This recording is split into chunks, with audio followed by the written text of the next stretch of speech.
ഇതാണ് 3990 സിസ്റ്റം. ഇത് വന്നിട്ട് മൊബൈൽ ആപ്പും ഇപ്പൊ നിങ്ങൾക്ക് കാണാം. ഇത് മൊബൈൽ ആപ്പ് അതേ കണക്ക് തന്നെ നിങ്ങൾക്ക് സെറ്റ് ചെയ്തെടുക്കാൻ പറ്റും. ഡയറക്റ്റ് ഈ ക്യാമറ ഉപയോഗിച്ചിട്ട് തന്നെ നിങ്ങൾക്ക് ഫോട്ടോ എടുത്ത് ഇതിൽ ചെയ്ത് കണക്ക് സെറ്റ് ചെയ്തെടുക്കാൻ പറ്റുന്നതാണ്. അത് കണക്ക് മലയാളത്തിൽ വേണമെങ്കിൽ മലയാളത്തിൽ നിങ്ങൾക്ക് ടൈപ്പ് ചെയ്ത് ഇടാൻ പറ്റും. അത് നമ്മൾ കാണിച്ചു തരാം എങ്ങനെയാണ് ചെയ്യേണ്ടതെന്നുള്ളത്. വളരെ സിമ്പിൾ ആണ്, ആർക്കും ഇത് ചെയ്യാൻ പറ്റുന്നതാണ്. ഇതിന്റെ കൂടെ വരുന്ന പ്രിന്ററാണ്. ഇതൊരു 2 ഇഞ്ച് പ്രിന്ററാണ്. അതിനകത്ത് നിങ്ങൾക്ക് ഇങ്കോ ക്യാപിച്ചോ ഒന്നും വേണ്ട. ഇതാണ് സിമ്പിൾ ആയിട്ടുള്ള ഇത് റോളാണ്. ഈ റോള് നമുക്ക് ഇതിനകത്ത് ഇട്ട് കഴിഞ്ഞാല് നമുക്കിത് അതിന്റെ ആവശ്യമുള്ള വേറെ ഒന്നും ഇതിനകത്ത് വേറെ ചെലവൊന്നും വരുന്നില്ല. അപ്പൊ ഇത് എങ്ങനെയാണ് നമുക്ക് സിമ്പിൾ ആയിട്ട് ബിൽഡ് ചെയ്യാൻ നോക്കാം. ഇവിടെ നമ്മളിപ്പോ ഒരു റെസ്റ്റോറന്റിന് വേണ്ടിയിട്ടുള്ള സ്ക്രീനാണ് സെറ്റ് ചെയ്തിരിക്കുന്നത്. നമുക്കിവിടെ നമുക്കിവിടെ സെറ്റ് ചെയ്ത് വെക്കാൻ പറ്റുന്നതാണ്. ഇതിപ്പോ സെറ്റ് ചെയ്യാനാണെങ്കിൽ ഇതിനൊക്കെ ഐറ്റം സെറ്റ് ചെയ്യാനാണെങ്കിൽ നമുക്കിവിടെ ഓപ്ഷൻ ഉണ്ട്. ഐറ്റം എന്ന് പറഞ്ഞിട്ടുള്ള ഓപ്ഷൻ ഉണ്ട്. ഐറ്റംസിൽ പോയിട്ട് നമുക്ക് ഇവിടെ നിന്ന് ഐറ്റംസ് എടുക്കുക. ഇവിടെ ആഡ് ചെയ്ത് കൊടുക്കാനാണെങ്കിൽ നമുക്കിവിടെ ആഡിന്റെ ബട്ടൺ ഉണ്ട്. ഇപ്പൊ നേരത്തെ ആഡ് ചെയ്തോടെ അവിടെ കാണിക്കുന്നത്. അപ്പൊ ഇവിടെ നെയിം കൊടുക്കാം, കാറ്റഗറി എന്താണെന്ന് കൊടുക്കാം, നിങ്ങൾക്ക് കോസ്റ്റ് എത്ര, അതായത് പർച്ചേസ് പ്രൈസ് എത്ര, അത് കണക്ക് അതിന്റെ കോഡ് വല്ലതും ഉണ്ടെങ്കിൽ കൊടുക്കാം. നിങ്ങൾ കൊടുക്കുന്ന റേറ്റ് ഇത്രയും കൊടുത്തിട്ട് നിങ്ങൾക്ക് ഇവിടെ നിന്ന് ഇതിന്റെ കളർ ചൂസ് ചെയ്യാം. അതല്ല നിങ്ങൾക്ക് ഇമേജ് ആണ് കൊടുക്കുന്നുണ്ടെങ്കിൽ നിങ്ങൾക്ക് ഇമേജ് കൊടുക്കാനുള്ള ഓപ്ഷൻ ഇവിടെ ഉണ്ട്. അപ്പൊ ചൂസ് ഫോട്ടോ അല്ലെങ്കിൽ ടേക്ക് ഫോട്ടോ എന്ന് പറഞ്ഞിട്ടുള്ള ഉണ്ട്. അപ്പൊ ഇതിന്റെ ക്യാമറ ഉപയോഗിച്ചിട്ട് തന്നെ നിങ്ങൾക്ക് അതേ കണക്ക് സെറ്റ് ചെയ്തെടുക്കാൻ പറ്റും. ഓക്കെ, അപ്പൊ ഇത് നമുക്ക് എങ്ങനെയാണ് ഇതിനകത്ത് ബില്ല് ചെയ്യുന്നത് എന്നുള്ളത് നമുക്ക് നോക്കാം. അപ്പൊ ബില്ല് ചെയ്യാനായിട്ട് നമ്മൾ ഈ സ്ക്രീൻ നമ്മൾ റെഡിയാക്കി വെച്ചിരിക്കുകയാണ്. അപ്പൊ വളരെ ഫാസ്റ്റ് ആയിട്ട് നമുക്ക് ബില്ല് ചെയ്യാനാണ്. ഇപ്പൊ നമ്മൾ ചിക്കൻ ഫ്രൈ പറയുന്നു, ഒരാള് ചിക്കൻ ഫ്രൈ പറഞ്ഞു. ഇപ്പൊ 2 ചിക്കൻ ഫ്രൈ, അത് കണക്ക് ചപ്പാത്തി ഒരു 3 ചപ്പാത്തി പറഞ്ഞു. അപ്പൊ നമുക്ക് ഇവിടെ നോക്കുമ്പോൾ സ്ക്രീനിൽ കാണാം. ഇപ്പൊ ചിക്കൻ ഫ്രൈ 2 പറഞ്ഞിട്ടുണ്ട്, ചപ്പാത്തി 3 പറഞ്ഞു. അപ്പൊ ടോട്ടല് 190. അപ്പൊ ഇത് നമുക്ക് ബില്ല് ചെയ്യാനാണെങ്കിൽ ചാർജ് എന്നുള്ള ഓപ്ഷൻ ഉണ്ട്. അപ്പൊ ആള് തന്നെ അതിന്റെ ക്യാഷ് ആണോ, കാർഡാണോ, ഗൂഗിൾ പേ ആണോ, എന്താണെന്ന് വെച്ച് കഴിഞ്ഞാൽ നമ്മൾ സെലക്ട് ചെയ്യുക, പ്രിന്റ് പ്രസ് ചെയ്യുന്നു. അപ്പൊ അത് നമ്മൾ പ്രിന്റ് പ്രസ് ചെയ്യുമ്പോൾ ഇതിനൊക്കെ പ്രിന്റ് ആയിട്ട് വരും.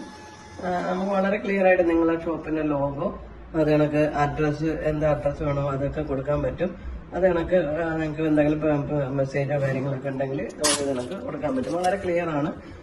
ഇതിൽ താങ്ക് യു, വിസിറ്റ് അഗെയിൻ എന്നൊക്കെയുള്ള മെസ്സേജ് ഇത് കൊടുക്കാം. ഇത് ടാക്സ് വേണമെങ്കിൽ GST വേണമെങ്കിൽ GST ഒക്കെ നമുക്ക് ഇതിനകത്ത് ആഡ് ചെയ്യാൻ പറ്റുന്നതാണ്. ഈ 3990 സിസ്റ്റത്തിൽ തന്നെ നമുക്ക് എങ്ങനെയാണ് അഡീഷണൽ ആയിട്ട് നമുക്ക് KUT പ്രിന്റർ ആഡ് ചെയ്യാൻ പറ്റുന്നതാണ്. ഇത് KUT പ്രിന്റർ ആണ്. ഇത് എക്സ്ട്രാ ആണ്. 3600 രൂപ വരും KUT പ്രിന്ററും അതിന്റെ ആപ്പും കൂടി. അപ്പൊ അതുവഴി നിങ്ങൾക്ക് ഓർഡർ എടുത്തു കഴിഞ്ഞാൽ നേരെ കിച്ചണിൽ പ്രിന്റ് പോകും. അപ്പൊ നമ്മൾ അവിടെ കിച്ചണിൽ ചെന്ന് പറയേണ്ട കാര്യമില്ല. അപ്പൊ ഇതെങ്ങനെയാണ് നമുക്ക് ഈ KUT പ്രിന്ററിൽ പ്രിന്റ് വരുന്നതും എങ്ങനെ നമുക്കത് മാനേജ് ചെയ്യാൻ പറ്റും എന്നുള്ളത് നോക്കാം. അപ്പൊ ഇതാണ് ഈ ഫോൺ വഴിയാണ് നമ്മൾ KUTക്ക് ഓർഡർ എടുക്കുന്നത്. അതായത് നമുക്ക് ടേബിളിൽ ചെന്നിട്ട് നമുക്ക് ഓർഡർ എടുക്കാം. അപ്പൊ ടേബിളാണോ അല്ലെങ്കിൽ നമുക്ക് പാർസൽ ആണെങ്കിൽ പാർസൽ വിളിച്ചു പറയുമ്പോൾ നമുക്ക് ഇങ്ങനെ തന്നെ നിന്നിട്ട് നമുക്ക് ഓർഡർ എടുക്കാൻ പറ്റുന്നുണ്ട്. ഇപ്പൊ ഒരാള് വിളിച്ചു പറയുന്നത് ഇപ്പൊ ജിഞ്ചർ ചിക്കൻ വേണം. അപ്പൊ 2 ജിഞ്ചർ ചിക്കൻ, അപ്പൊ അതിന്റെ കൂടെ പൊറോട്ട, അപ്പൊ ഒരു എത്ര പൊറോട്ട എന്ന് വെച്ചാൽ ഒരു 4 പൊറോട്ട.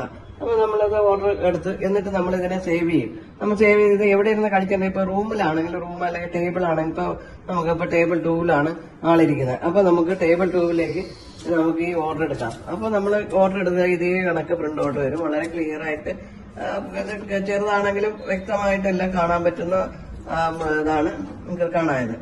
ഇനിയിപ്പോ ഇത് തന്നെ നമുക്ക് ഇനി വേറെ ടേബിളില് അത് ആള് കഴിച്ചോണ്ടിരിക്കും, വേറെ ഓർഡർ എടുക്കണമെങ്കിൽ അതും ഇതേ കണക്ക് തന്നെ നമുക്ക് ചെയ്യാം. ഇപ്പൊ വേറൊരാൾ വന്നിട്ട് ചെയ്യണം. അപ്പൊ അതിന് വന്നിട്ട് ഫിഷ് മലബാർ കറി 2 അത് കണക്ക് എഗ് ബിരിയാണി 2 പിന്നെ പൊറോട്ട ഒരു 2 3 എത്രയൊക്കെ 3 പൊറോട്ട. ഇത് കണക്ക് നമുക്ക് സേവ് ചെയ്യാം. അപ്പൊ എവിടെയാണ് ടേബിൾ, ഇപ്പൊ ടേബിൾ 3ലാണ് ആളിരുന്ന് കഴിക്കുന്നത്. ഇത് കണക്ക് നമുക്ക് ടേബിൾ 3യിലെ ഓർഡർ എടുത്താൽ ഇത് കണക്ക് ടേബിൾ 3യില് നമ്മൾ ഓർഡർ എടുത്തതൊക്കെ നമുക്ക് ഇവിടെ കാണാൻ പറ്റും. ഇത് വളരെ വ്യക്തമായിട്ട് കാണാം. ഇത് കണക്കിന് എത്ര വേണമെങ്കിലും ഏത് ടേബിൾ എവിടെ നിന്ന് വേണമെങ്കിലും ഓർഡർ എടുക്കാൻ ഇത് നേരെ കിച്ചണിൽ പ്രിന്റ് പോകും. അപ്പൊ കിച്ചണിൽ അവർക്ക് അത് പ്രിപ്പയർ ചെയ്യാനും പറ്റും. അത് ഈ സെയിം ടൈം തന്നെ നമുക്കിവിടെ കാണാനും പറ്റും. നമുക്കിപ്പോ ക്യാഷിലിരിക്കുന്ന ഫോണാണ്. അപ്പൊ നമുക്കിവിടെ ഏതൊക്കെയാണ് ഇവിടെ ആൾക്കാർ കഴിച്ചിരിക്കുന്ന ടേബിൾ ഏതൊക്കെയാണെന്നുള്ളത് നമുക്ക് കാണാം. ഇപ്പൊ നമ്മൾ ഓർഡർ എടുത്തിരിക്കുന്നത് ഇപ്പൊ നേരത്തെ എടുത്തിപ്പോ ടേബിൾ 3 ആണ് നമ്മൾ ഓർഡർ എടുത്തിരിക്കുന്നത്. അപ്പൊ ടേബിൾ 3യിൽ എന്തൊക്കെ ഐറ്റമാണ് ഓർഡർ ചെയ്തിരിക്കുന്നത് നമ്മൾ നോക്കാം. നമുക്ക് ഫിഷ് മലബാർ കറി, അത് കണക്ക് എഗ് ബിരിയാണി, പൊറോട്ട ഇത് തന്നെ നമുക്കിവിടെ കാണാൻ പറ്റും. ഇത് ബില്ലാക്കണമെങ്കിൽ നമുക്ക് ഇവിടുന്ന് ചാർജ് ചെയ്ത് കഴിഞ്ഞാല് നമുക്ക് ബില്ലാക്കി എടുക്കാനും പറ്റും. അപ്പൊ നമുക്ക് ഇതിനെ ബില്ലാക്കി കഴിച്ച് കഴിഞ്ഞ് ബില്ലാക്കുന്ന പറ്റും. അല്ലാതെ നീ കൂടുതൽ ഐറ്റംസ് അവർ പറയുകയാണെങ്കിൽ നീ ഇതിൽ ആഡ് ചെയ്തോണ്ടിരിക്കാം. അപ്പൊ ഇത് ബില്ലാക്കാനാണെങ്കിൽ നമ്മൾ പോയിട്ട് ഇതിനൊക്കെ ബില്ല് പിന്നെ ഇത് ചാർജ് പ്രസ് ചെയ്യുന്നത്, ഇത് ക്യാഷ് ആണെങ്കിൽ നമ്മൾ ക്യാഷ് റിസീവ് ആയിട്ട് പറയുന്നു. നമുക്ക് ഇതിനകത്ത് പ്രിന്റ് വരും. ഇതിനൊക്കെ നമുക്ക് അത് തന്നെ ഇവിടെ നമുക്ക് ക്യാഷിലേക്ക് പ്രിന്റ് വരും. അതിന് എക്സ്ട്രാ 3600 രൂപയുടെ പ്രിന്ററും അതിന്റെ മൊബൈൽ ആപ്പും കൂടെ വെയിറ്റർക്ക് ഓർഡർ എടുക്കാനുള്ള ആപ്പ്.